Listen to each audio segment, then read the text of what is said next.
Hi, church family. I'm going to talk today with Matt Gulley of Hellenic Ministries about what life has been like in Athens doing ministry work during this COVID-19 time of restrictions that have been in place recently in Athens. Matt is the director of Mercy Ministries, and that is the part of Hellenic that is focused on the spiritual and the physical care of the refugee population there in Athens. Matt and his wife, Nikki, graduated from Harding, and they lived in Atlanta before being called over to Greece to this work. Nikki is actually from Greece, and they have 3 children. Their names are Ashton, Eden, and Liam. It was this Mercy team with Matt that Greg and I spent the most time working with while we were there recently. And we really hope that you get to meet them this summer. We hope their plans hold to come over and spend time with Georgetown in July of this summer. So we hope you enjoyed this conversation. Hey, Matt, it is good to see you again. Greg and I miss you and the team immensely, and look forward to being back with you. You have tickets to come here in June and July, so look forward to the church getting to meet you and your family, and they're just precious. But I do want to know how you and your family are doing personally during this COVID time. Yeah, well, thanks. Good to be here with you. We really look forward to being there this summer.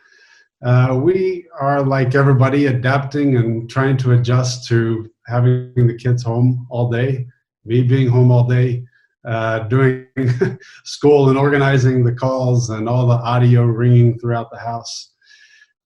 So it's going well. I think in general, the positive points, we've learned our neighborhood like we never knew it before. We've been out on a lot of neighborhood walks and bicycle rides and those kind of things. But we just had some announcements that came in this week about the lifting of restrictions in Greece. And so we're starting to see, at least when our oldest will go back to school, and kind of waiting to see when the younger ones, if they will go back. So we're doing well, thank God. Yes, I'm happy to hear that. I don't think many people here realize how much stricter the Greece regulations were than compared to what the United States is having to work through. And now it's like you said, kind of they're starting to lighten a little bit, but we experienced them just a little bit before we had to come back home. But can you tell everyone just kind of what life has been like there and what the Greek government laid out for that COVID period? Sure. Yeah, Greece started early, and they've been commended for that, even though at the time a lot of people didn't quite get it. Carnival in February, the carnival festivities were canceled. At the same time, they had their first case. And so people really didn't get it in the beginning. And then schools, I think around March 10th, were canceled, and things were starting to close all over the place. So we've been in this situation now for several weeks. And so everybody's had to send an SMS to leave your house for one of 6 reasons: to go to the supermarket or the pharmacy or a funeral. You have to have special permission for things. That will lift on Monday. And residents within a given prefecture, so think of a county, will be free to travel within that area. Okay. And so, yeah, we've had a lot of restrictions. The new ones that are coming up, face masks are being made mandatory for any shops and indoor places, beauty salons, whatever kind of small places like that. There's a €150 fine if you're not wearing a mask. So they are saying they're going to enforce it. So we'll see what things are like. But yeah, it's been interesting to see a city of 5 to 6 million like a ghost town in a lot of ways.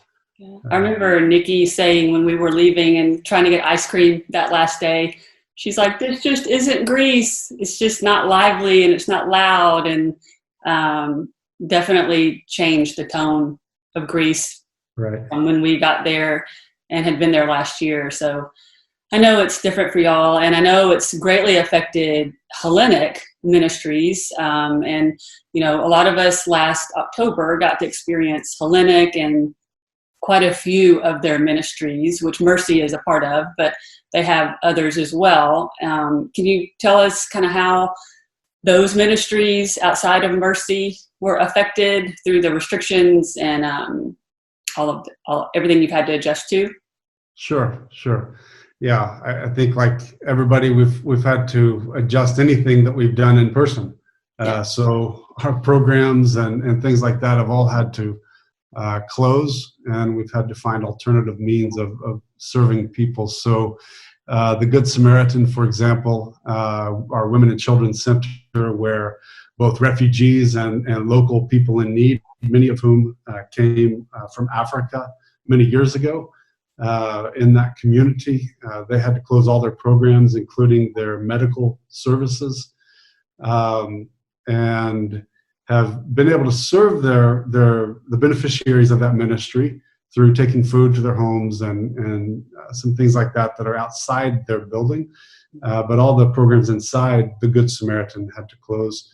Petaluda, which means butterfly, and that's the school for the Roma children. They also closed in March, and so the kids have had to be home with their families. There are almost 120 families that are impacted by this ministry in that community. Mm-hmm. And so the team has been able to maintain contact in different ways of helping and serving them, but they've not been able to have them come together for any reason.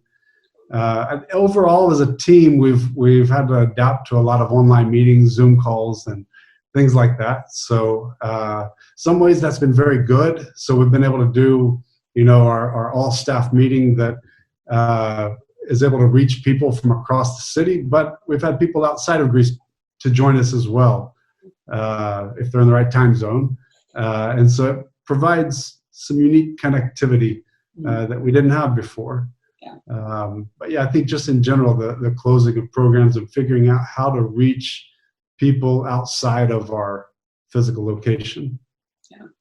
Well, I mean, you're director of Mercy Ministries, which is the ministry under Hellenic that is mainly outreaching to the refugee population.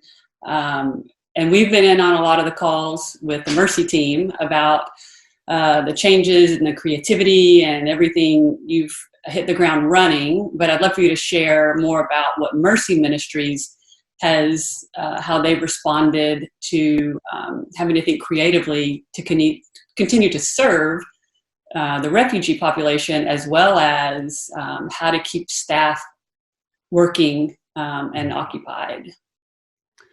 Yeah, so we've not faced anything like this where we've had to close our facilities. Mm-hmm. And we are serving refugees in need. We're serving homeless in need. We're serving just a lot of people that don't have the basic means of taking showers and doing laundry and eating hot meals and some medical needs and things like that. So this was a time we had to get creative of, okay, well, how do we serve these people that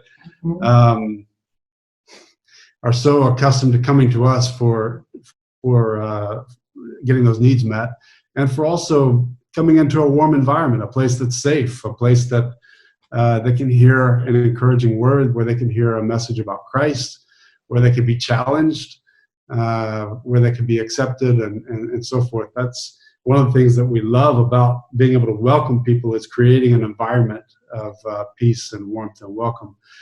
Well, we didn't have that anymore. The doors are closed. So we had to go to them. And yeah, by the grace of God, we've been able to adjust and adapt to 5 days a week of taking food bags and hot meals out to a newly created database of the people that we serve. That's been an operation to get everything laid out in a spreadsheet of the details of the people. And there's no way we can catch everybody.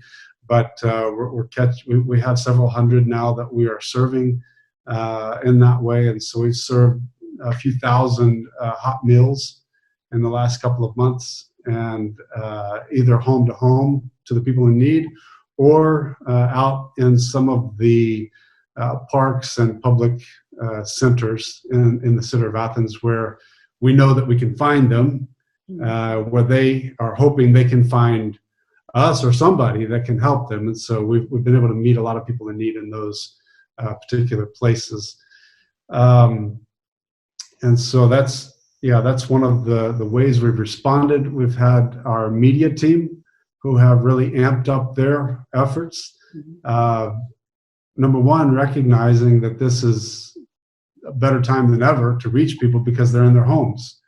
And so our media team that has Afghanistan as a focus, the largest media type that people are being ministered through is radio. And so these guys are operating an online radio as well as a radio segment that goes across the airwaves to shortwave radio.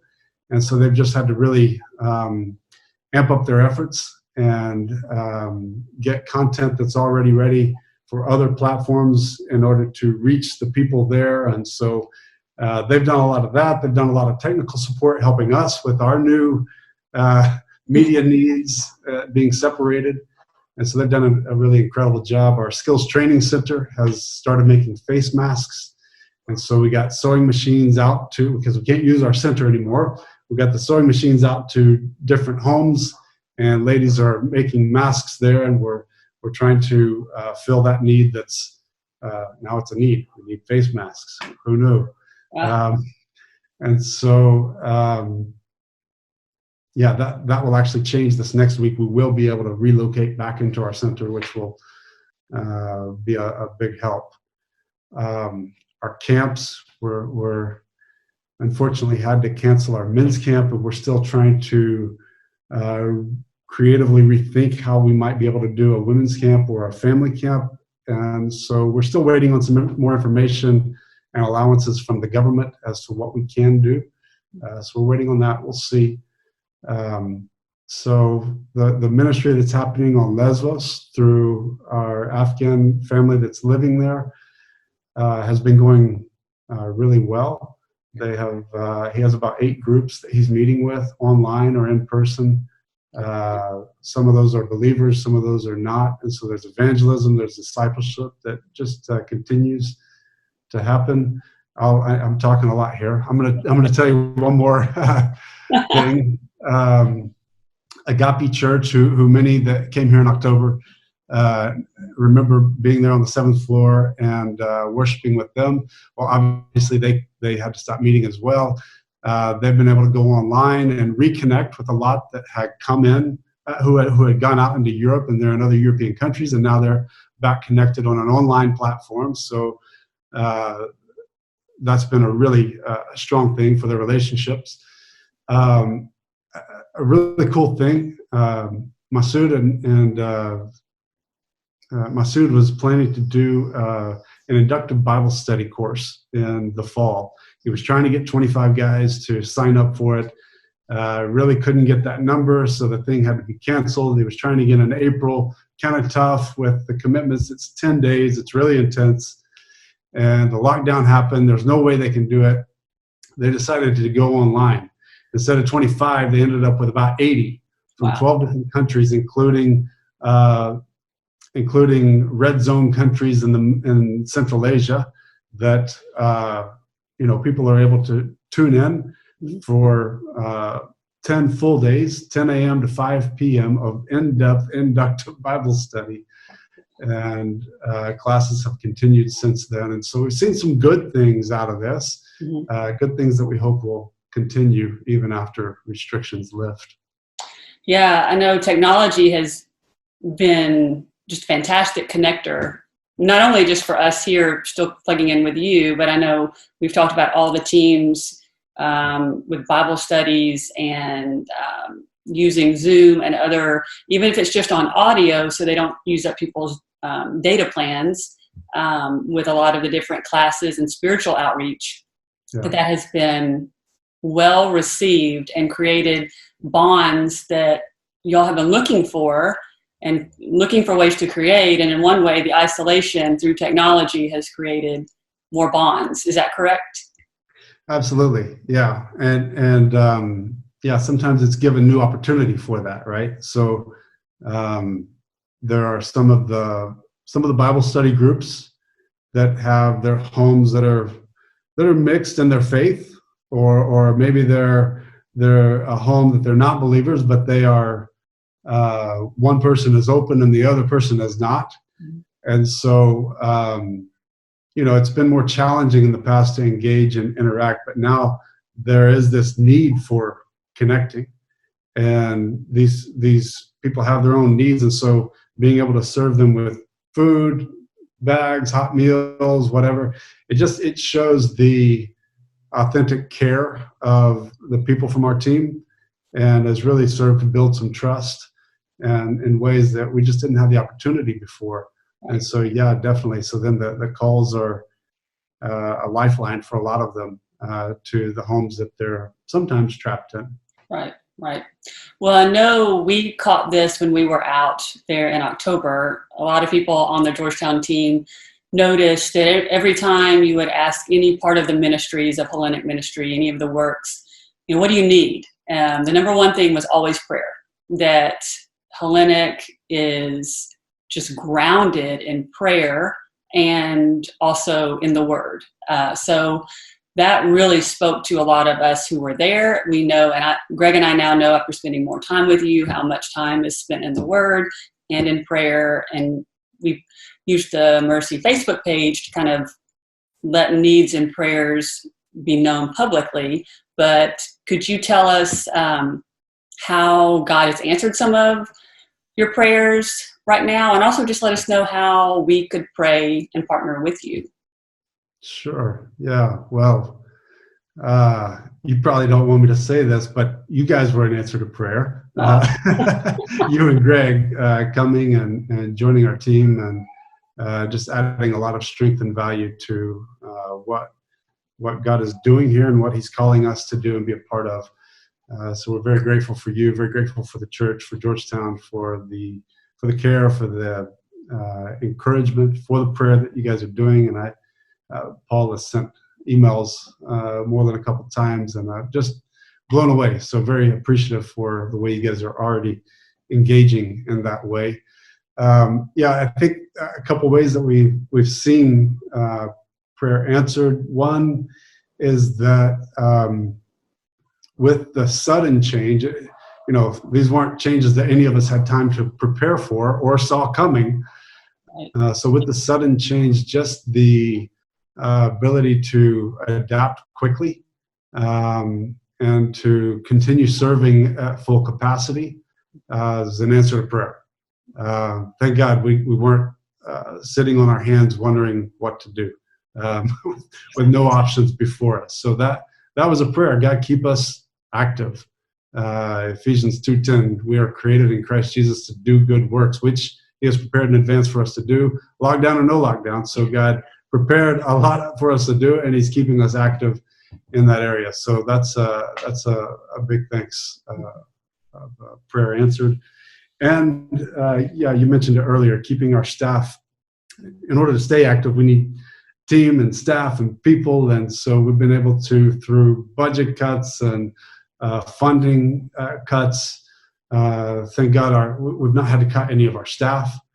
We have supported missionaries working with us, and nobody had to return home because of lack of funding. Those are huge praises and answers to prayer. In the midst of that, we've had some special crisis project funding that's allowed us to respond to some acute needs in this time. And so Wort & Tat is an organization in Germany that has responded in a strong way. They're strong supporters of HM for the lifetime of the organization. And so, yeah, we keep seeing God provide in really beautiful ways. And so, yeah, those are some of the specific ways we've seen Him answer prayer. Anything we can be praying for you for as this next season opens up of fewer restrictions and hopefully moving back to some normalcy? Yeah, I think that we want to pray for creative ways to amplify Christ, right? In all that we do. We want to pray for, we don't want to go back to normal because we believe we're stronger where we've come. And with the lifting of restrictions, we can make an even greater impact. And so we want to see things continue to grow in a way that we can make a greater impact. We want to continue to see God bringing people from the kingdom of darkness into the kingdom of the Son He loves more and more. And so we want to be open to the ways He shows us to do that. So I think for HM, for Mercy, if we keep our focus that through us, God would raise up men and women to make an eternal impact on those around us, and our families, and our communities, and our nations. That's where we want to keep our eyes fixed. Okay. Well, I can personally attest to the fast response, the quick adjustments that Hellenic and Mercy made. It was, and still is, inspiring to watch and to be a part of. And so we are grateful. Greg and I are grateful, and the Georgetown Church is grateful for your and the team's continued dedication to the work there. I mean, we've always said there's amazing kingdom work going on in Greece, in Athens and Thessaloniki, and there's so much you can see God moving. And thank you for using your gifting and the team's gifting to just continue the work. And we're so grateful you spent time with us today. I know it's your evening there. This is family time in Greece. And so thank you. And we really hope to see you in July. And then also Greg and I hope to see you again over in Athens. So thank you, Matt. Awesome. Thanks so much, Amanda. See you later. Okay. Bye-bye.